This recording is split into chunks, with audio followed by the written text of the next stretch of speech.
So we focus on the mobile consumer, and we really have to understand these. I'm going to look at it both demographically and also psychographically. So 4 demographic segments, and these will be the most popular that we would share with you as clients: men 18 to 34, women 18 to 34, home managers, housekeepers, the decision maker in the household, and over 50s. And if we take a look at their lifestyle, the younger cohorts are more likely not to have a landline. The older cohorts are less likely to have bought a new phone in the past 2 years. The older cohorts are more likely to be informed by TV, to listen to the radio. The younger cohorts go online more so once a day, and the younger cohorts go on video websites. Just a snapshot of their lifestyle and their media consumption. And the question for us is, does that have an implication from their mobile behaviour? If we look at men 18 to 34, there's a lot of data on these slides, so bear with me, but also there'll be handouts later on. I just want to focus on some key stats. There's an equal split between networks. Quarter of men 18 to 34 have a second phone, and they're more likely to be bill pay. But look at the amount of internet usage that men 18 to 34. 66% are actually using the mobile internet on a regular basis. When we look at their cohorts, women 18 to 34, majority of women 18 to 34 are on pay-as-you-go. They're less committed to bill pay. Does that mean they're less committed to data usage as well in terms of cost? We move up to home managers. Key point on this would be that they have majority, or 33% have a second phone or a second SIM card. So is it a business phone? Is it a personal phone? That also has to be considered. What phone are they using at certain times of the day?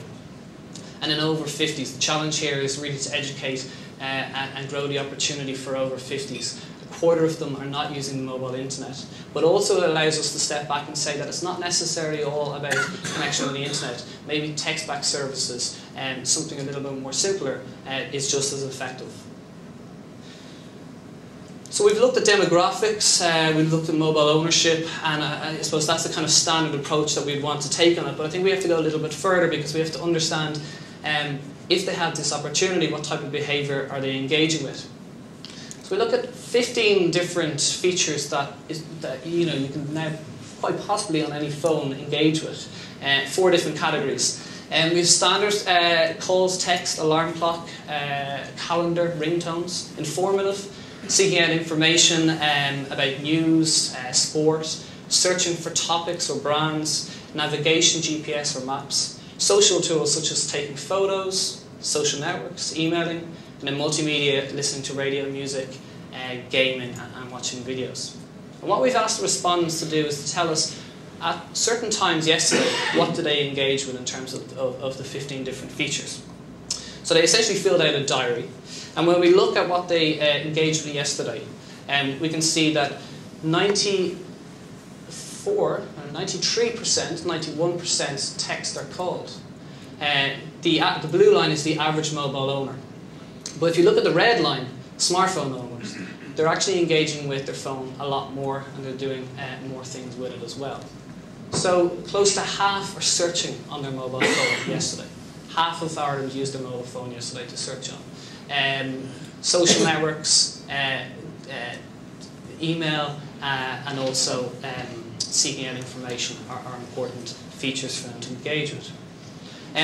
But understanding what they did yesterday alone is not really enough. We actually have to understand it in terms of across the day and how it integrates with other media as well. So what we're going to look at now is a day in the life of a smartphone owner.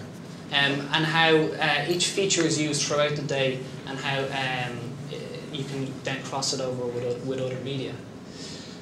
So we take the features and we look at it from 7 AM in the morning to midnight at night, and we can see the growth of different features. The smartphone owner wakes up in the morning, and the first thing to do, like normal, is turn on the radio. They use their mobile phone to listen to the radio.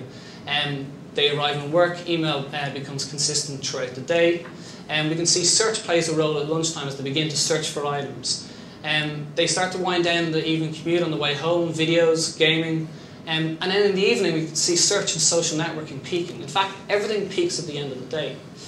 And really what we're seeing is that mobile usage is going from a functional form in the morning and afternoon to an entertainment function or an information function in the evening. And this is really important from a media planning perspective, because we can see that listenership of radio, similar to radio listenership, traditionally peaks at the beginning of the day. But also search and social networking. We know from our own campaigns that TV is driving search and social network engagement. So 20%, just over 10% of smartphone owners are searching and using social network yesterday between primetime TV viewing. So we just pull out a couple of the demographics and see the difference. We're going to begin with over 50s. We know that their internet usage is quite low, and therefore no surprise that the features that they're using on their phone is also going to be quite limited. A little bit of camera, radio peaks in the morning, and email remains consistent throughout the day. But overall, it's relatively low. Again, is there an education process to take place there? Home managers, the amount of features begins to increase, the percentage using them increases. Gaming, info, and email is very strong throughout the day. A lot of these would be working with BlackBerry usage, for example, would be quite strong. To highlight gaming, we know from social networks, the likes of Farmville, the growing demographic would be women 30 to 50 in terms of playing Farmville. So those type of social games in the evening are very popular.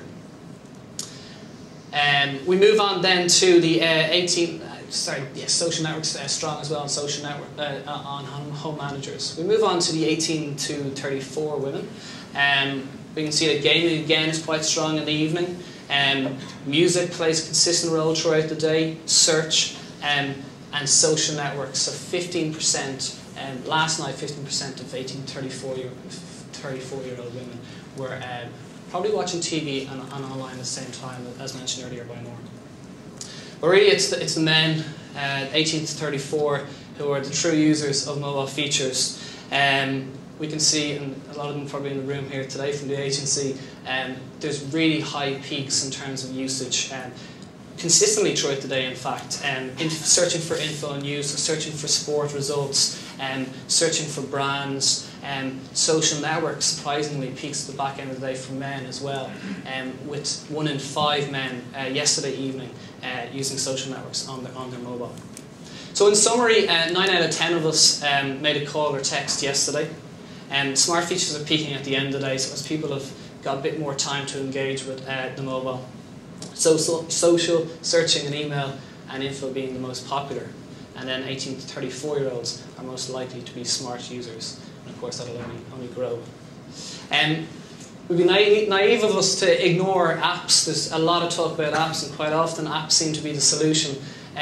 So just to give us an understanding, I suppose, of the type of apps that can address certain consumer needs, we did an analysis that looks a little bit complicated, but essentially we asked people how long did they hold on to an app for, and how often do they use it. So we have in the top right quadrant high frequency apps and high retention. So apps they've held on to for quite a long time and use the most often. And down the side, a number of different categories. It might be a little too small, but these basically are the categories of their favourite apps. And we've asked them to score them on those two axes. So when we graph them up, we can see that in the top right quadrant, social network has been the strongest, and that's essentially your Facebook app.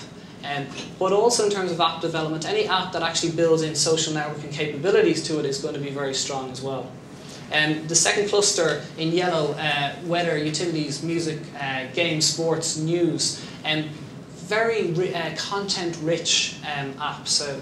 Media owners here today would understand that when the content is very strong and rich and it's frequent as well, people are coming back to that. So there's an opportunity not to necessarily develop an app from the ground up, but actually piggyback on a lot of the great apps for media owners out there. And then in the centre, the blue, a couple of niche areas: lifestyle, productivity, business, entertainment, reference. Not that many opportunities for all users, but maybe for certain segments if you understand what type of needs that they have.